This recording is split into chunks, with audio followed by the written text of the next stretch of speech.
mai mult decât oricine, atunci rămâi. Rămâi și veghează ceasul acesta împreună cu mine. Vezi, cedrii și palmierii nu dorm, nici nu plâng. Ei așteaptă paharul acesta de la mine să treacă. Vezi, stelele au adus cerul parcă mai aproape.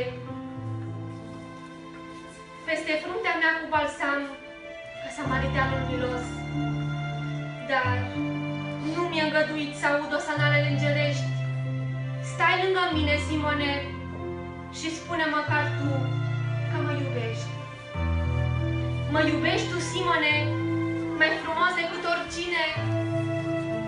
Că sunt prietenul tău, poți spui oricui, fără să-ți fie rușine.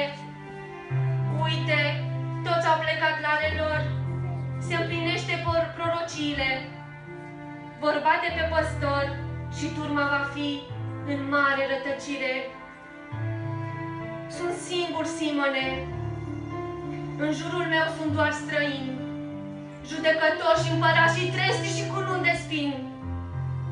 Te voi urma până la moarte, făgăduiai, dar unde ești? De ce te lepezi? Măcar tu rămâi să-mi spui că mă iubești. Mă iubești tu, Simone, mai minunat decât oricine? Cineva mi-a dus crucea, chiar la locul răstignirii. N-ai fost tu? Atunci cine? Stai lângă mine, Simone, privește piroanele din palmele mele. Numele tău e săpat cu litere de iubire în ele.